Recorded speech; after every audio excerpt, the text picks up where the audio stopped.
السلام علیکم میرے پیارے طلباء و طلبات، امید ہے کہ آپ سلامت سے ہوں گے۔ جیسے کہ میرے پیارے طلباء و طالبات، آج ہمارا جو موضوع ہے وہ میر علی ببر علی انیس کی مرثیہ نمبر 1، 2 اور 3 ہے۔ آج میں اس کے کچھ اشعار پڑھوں گا اور بعد میں معنی سمجھانے کی بھرپور کوشش کروں گا۔ آپ اپنی کتاب کی صفحہ نمبر 214 یعنی 214 کھول کے رکھیں۔ میں کچھ اشعار پڑھوں گا میر ببر علی انیس کے مرثیہ کے، بعد میں ان کا معنی بھی سمجھانے کی بھرپور کوشش کروں گا۔ رتبہ جسے دنیا میں خدا دیتا ہے، وہ دل میں فروتنی کو جا دیتا ہے۔ کرتے ہیں تہی مغز ثنا آپ اپنی، جو ضرب کی خالی ہے صدا دیتا ہے۔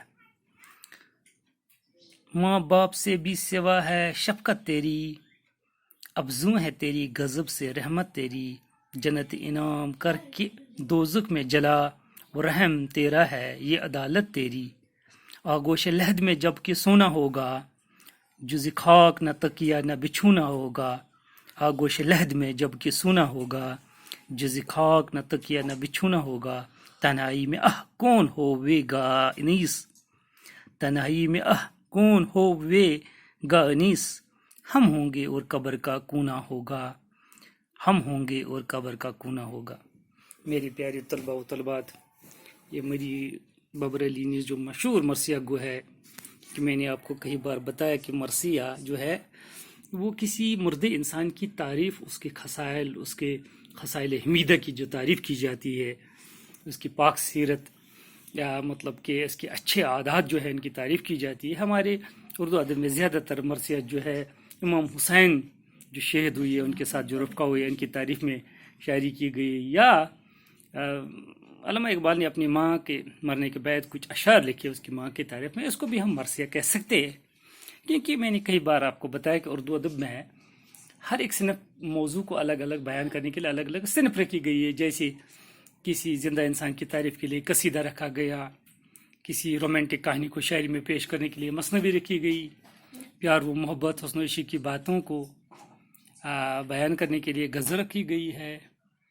تو کسی ایک ہی موضوع پر موضوع کے دائرے کے اندر بات کرنے کے لیے نظم رکھی گئی ہے۔ تو یہ مرثیہ جو ہے یہ مردہ انسان کی تعریف میں رکھی گئی ہے، اور ہمارے اردو ادب میں زیادہ تر امام حسین کی تعریف میں مرثیہ لکھے جاتے ہیں۔ تو یہ میر ببر علی انیس اور مرزا دبیر مرثیہ کے دو بڑے شاعر گزرے ہیں۔ حالانکہ میں نے اس سے پہلے آپ کو میر ببر علی انیس کی زندگی کے بارے میں بتایا ہے، اس کی حالات زندگی کے بارے میں۔ آج ہم دوبارہ اس کی حالات زندگی پر پہلے بات کریں گے، پھر میں ان اشعاروں کو آپ کو معنی سمجھانے کی کوشش کروں گا۔ کیونکہ میر ببر علی انیس جو ہے وہ 1804 عیسوی میں پیدا ہوئے ہے اور 1874 عیسوی کو جہاں سے چلے گئی۔ میر ببر علی انیس اتر پردیش کے شہر فیض آباد میں 1804 عیسوی میں پیدا ہوئے۔ میر خلیق اس کے والد کا نام تھا، اور میر حسن دادا کا نام تھا۔ میر حسین زاہق پردادا کا نام تھا، یعنی ان کے پردادا کا نام میر حسین زاہق تھے۔ اس طرح میر انیس پشتینی شاعر تھے، یعنی اس کے والد خلیق وہ بھی شاعر تھے، اس کے دادا جو تھے میر حسین زاہق وہ بھی شاعر تھے، پردادا وہ بھی شاعر تھے۔ گویا ان کی شاعری وراثت میں ملی تھی، پشتینی شاعر تھے، پشتنی شاعر تھے۔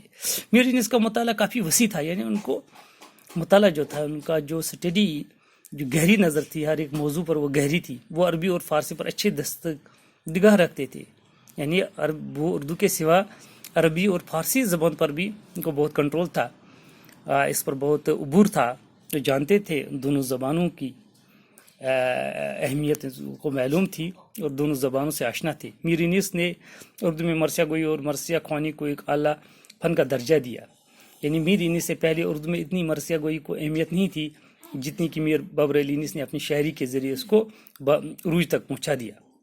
وہ ایک قادر کلام شاعر تھے، یعنی ایک اچھا شاعر تھا قادر کلام، جس کا کلام واقعی اچھا ہو، جو ایک اچھا شاعر، سنجیدہ شاعر مانا جاتا ہے۔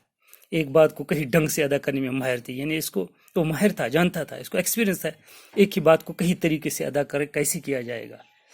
وہ ایک اعلیٰ پائے کی مرثیہ نگاہ تسلیم کی گئی ہے، یعنی اردو میں اس کو اردو شاعری میں مرثیہ گوئی کا سب سے اچھا شاعر مانا جاتا ہے.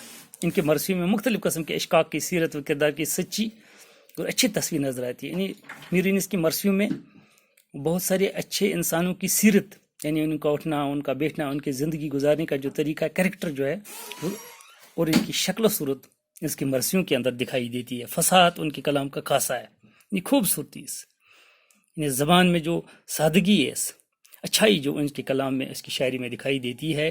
مناظر فطرت کا بیان ہو، یعنی جب ہم کسی جگہ دیکھتے پھر اس جگہ کی تعریف میں شاعری کرتے تو ایسی شاعر لکھتے جیسے وہ جگہ ہمارے سامنے، اس کو مناظر فطرت کہتے ہیں. یا انسانی جذبات و احساسات کی تصویر کھینچا ہو، یعنی انسان کی جذبات، خیالاتوں کی اپنی مرثیوں میں انہوں نے تصویر کھینچی ہے. مثال کے طور پر انہوں نے مرثی لکھا ہے، مرثی پڑھنے کے بعد پتہ چلتا ہے کہ اس وقت کیسا منظر تھا، یا پھوڑوں سے گرد اٹھتی تھی، بچے کیسے چیخو پکار کرتے تھے، اس وقت امام حسین کی جو عورتیں تھے کیسے، جنہوں نے زندگی میں کبھی ان کے سر کے اوپر پردہ نہیں اٹھا تھا، تو اس دن کیسا صورت حال تھی، وہ اس کی مرثیوں کے اندر پڑھنے کے بعد وہ منظر ہماری آنکھوں کے سامنے گزرتے. یعنی اس نے ہمیشہ واقفیت اور اصلیت کو مد نظر رکھا ہے. یہ اچھائی جو ہے، سچائی جو ہے، وہ اس نے اپنی مرثیوں میں دکھائی ہے. لفظوں کے انتخاب اور استعمال میں آج تک ان کا ثانی پیدا نہیں ہوا. آج تک دوسرا کوئی شاعر ایسا نہیں ہوا جس طریقے سے میر بابر علی انیس نے اپنے مرثیوں میں لفظوں کا انتخاب کیا. مرثیہ گوئی کے علاوہ میر انیس کو رباعیات گوئی پر بھی استناد تسلیم کیا گیا. دوسری صنف جو اردو میں ہے مرثیہ کی طرح، ایک رباعی اس کو کہتے ہیں جس میں اخلاقی قدروں کو بلند کرنے کا ایک فن ہے. وہ مرثیہ کے علاوہ رباعی پر بھی لکھتے تھے. ان کی چست رباعی میں علم و حکمت اور اخلاق کے نقطے بیان کیے گئے. جو میر بابر علی انیس کی رباعیوں میں اخلاقی قدروں کو بلند کرنے کا ایک واضح ثبوت ملتا ہے. ان کی بعض رباعیات میں ایسی زوردار اور چست ہے کہ ضرب و مثل کے طور پر دکھائی گئی. اس کی رباعی میں بہت سارے الفاظ ہیں جو آج بھی لوگوں کی زبان زد ہے. میر بابر علی انیس نے لکھنؤ کی تباہی کے بعد جب لکھنؤ برباد ہوا، پٹنہ، وہ یو پی کے بہار کی ایک جگہ ہے پٹنہ، بنارس، حیدرآباد اور الہ آباد کا سفر کیا. وہاں بھی چلے گئے اور 1874 عیسوی میں دار فانی سے کوچ کر گئے. جہاں سے چلے گئے 1874 عیسوی میں. بہرحال ابھی جو میں نے کچھ اشعار پڑھے ان کے معنی بتاؤں گا. رتبہ جسے دنیا میں خدا دیتا ہے، وہ دل میں فروتنی کو جا دیتا ہے. کرتے ہیں تہ مغز ثنا آپ اپنی، جو ضرب کی خالی ہے صدا دیتا ہے. فروتنی یہاں لکھا ہے، فروتنی کا مطلب ہے عاجزی، عاجزی. اسی طرح تہی مغز، تہی مغز اس کو کہتے ہیں جو خود جو بیوقوف ہے، اپنی تعریف کرتا ہے لیکن بیوقوف ہو. یوں ہی ثنا مینز تعریف کرنا. اسی طریقے سے ضرب ہے، یہاں ضرب کہتے ہیں برتن کو.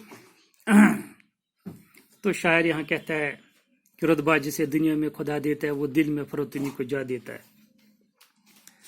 تو شاعر کہتا ہے خدا جسے دنیا میں بلند رتبہ بخشتا ہے، اس میں زیادہ نرمی، عاجزی، انکساری پیدا ہوتی ہے. یعنی جس کو اللہ نے زیادہ رتبہ دیا ہے، عزت دیا ہے، اس میں انکساری اور عاجزی ہوتی ہے. لیکن جو بیوقوف لوگ ہوتے ہیں، انہیں تھوڑا سا رتبہ مل جائے تو وہ خود اپنی تعریف کرنے لگتے ہیں جیسے خالی برتن زیادہ آواز دیتا ہے. لیکن جن کو تھوڑا سا رتبہ دنیا میں ملتے ہیں وہ ایسی تعریف کرتے ہیں، اتنی تعریف کرتے ہیں.